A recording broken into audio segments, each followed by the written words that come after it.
श्री कृष्ण कहते हैं, जो समय और परिस्थितियों में भी धर्म का साथ नहीं छोड़ता वही सच्चे अर्थों में मेरा प्रिय होता है। आज की कहानी दानवीर कर्ण का जन्म, भाग्य, त्याग और रहस्य से भरी महाभारत कथा। महाभारत केवल युद्ध की कथा नहीं है, ये उन आत्माओं की कहानी है जो जन्म से पहले ही अपनी ही नियति से संघर्ष करने लगती हैं। कर्ण भी ऐसा ही एक योद्धा था जो जन्म लेते ही नहीं त्याग दिया गया और फिर भी इतिहास में अमर हो गया। कुंती अपने मायके में निवास कर रही थीं। एक दिन क्रोधी स्वभाव वाले महर्षि दुर्वासा उनके यहाँ पधारे। सभी जानते थे दुर्वासा का क्रोध विनाश ला सकता था और उनकी प्रसन्नता देवताओं का वरदान बन जाती थी।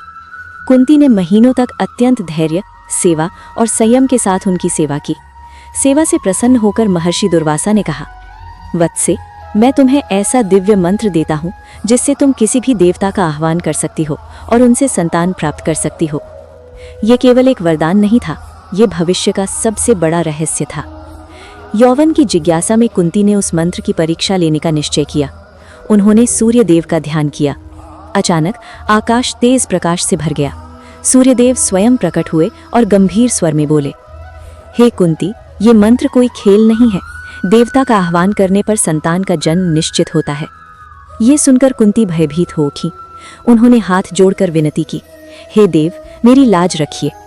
सूर्यदेव ने शांत स्वर में कहा, तुम्हारा कौमार्य अक्षुण्य रहेगा, पर एक पुत्र अवश्य जन्म लेगा जो पृथ्वी का महान योद्धा बनेगा। समय आने पर कुंती ने एक तेजस्वी पुत्र को जन्म दिया। वो कोई साधारण बालक नहीं था। उसके शरीर पर जन्म से ही स्वर्ण कवच था, कानों में दिव्य कुंडल थे और चेहरे पर सूर्य का तेज झलक रहा था। देवताओं ने आकाश से पुष्प वर्षा की। ये दिव्य बालक था सूर्यपुत्र कर्ण। पर यही दिव्य बालक कुंती के लिए भय का कारण बन गया। समाज, राजकुल और लोकलाज तीनों एक साथ उनके सामने खड़े थे। कुंती ने कांपते हाथों से कर्ण को एक स्वर्ण पेटिका में रखा। उनकी आंखों से अश्रुधारा बह रही थी और धीरे धीरे उन्होंने उस पेटिका को गंगा की धारा में प्रवाहित कर दिया। माँ ने बेटे को नहीं छोड़ा, नियति ने माँ को मजबूर किया। गंगा के तट पर सूत अधिरथ अपनी पत्नी राधा के साथ जीविका चला रहे थे। तभी उनकी दृष्टि जल में बहती एक स्वर्ण पेटिका पर पड़ी। पेटिका खोलते ही तेजस्वी शिशु को देखकर वे दोनों स्तब्ध रह गए। राधा की आंखों में ममता उमड़ पड़ी। उन्होंने कहा, ये कोई साधारण बालक नहीं, ये तो देवदूत है।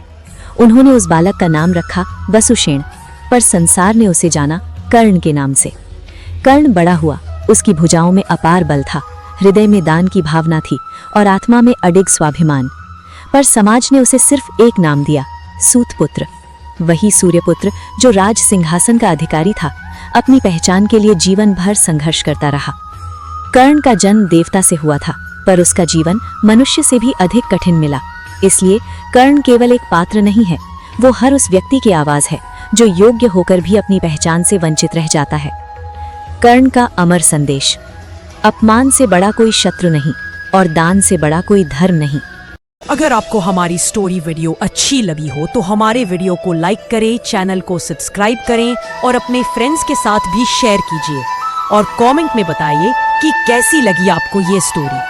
धन्यवाद।